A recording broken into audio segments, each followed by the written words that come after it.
세 번째 질문입니다. 같이 읽어보겠습니다. 시작. 그리스도인이라는 이름의 무게를 감당하실 수 있겠습니까?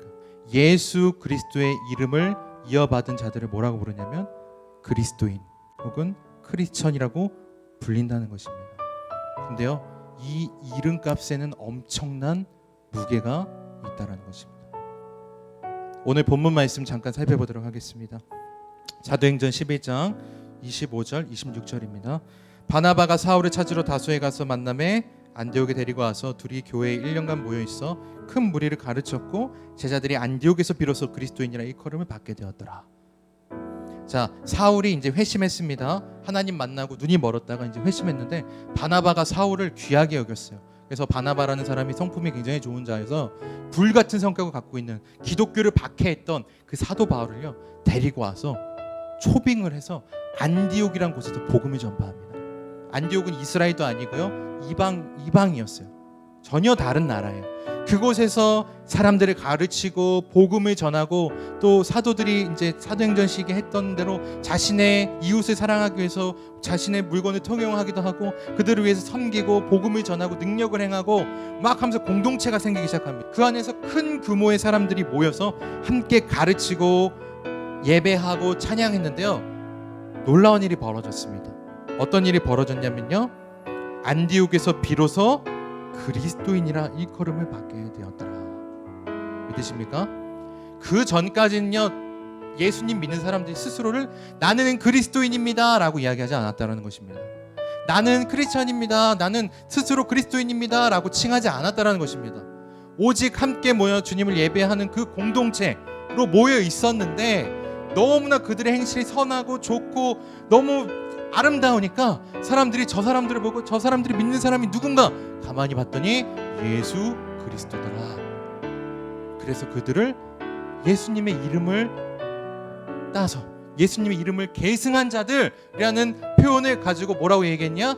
그리스도인이라 일컬음을 받았더라. 자, 여러분, 예수님의 이름은 능력이 있습니까? 없습니까? 있습니다. 예수님의 이름으로 우린 구원받았죠? 믿으십니까? 다른 이름 아니죠. 예수님의 이름으로 구원받았습니다. 예수 그리스도의 이름으로 구원받았고 예수 그리스도의 이름으로 우리가 신앙생활하고 예수 그리스도의 이름으로 말미암아 우리가 악한 권세들을 물리칩니다. 근데 그 그리스도란 이름을 우리가 물려받았다는 것입니다. 이어받았다는 것입니다. 그러니 그 이름의 무게, 그 이름의 기대치, 그 이름의 값이 가벼울까요? 가벼울까요? 아니요, 결국 가볍지 않다는 것입니다. 근데 우리가 그걸 잊고 있다는 것입니다. 그냥 교회 다니면 크리스천 하는데요, 여러분, 그 이름의 값은 주 예수 그리스도의 십자가의 피로 사신 값입니다. 온 인류를 구원하고도 남는 값입니다.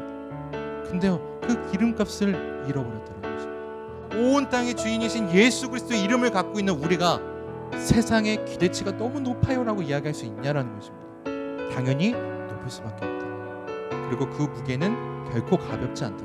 그리고 오늘 이 시간 세상이 왜 이렇게 교회를 오해하고 싫어하고 하는가에 대해 봤을 때 물론 많은 잘못된 정보들, 잘못된 왜곡된 일들도 굉장히 많죠. 그런데요, 이 이야기가 하루 이틀 나온 게 아니었습니다. 오래전부터 한국교회의 크리스천들의 어떤 행실에 대해서 수많은 시간 동안 언급이 되어 왔다라는 것입니다.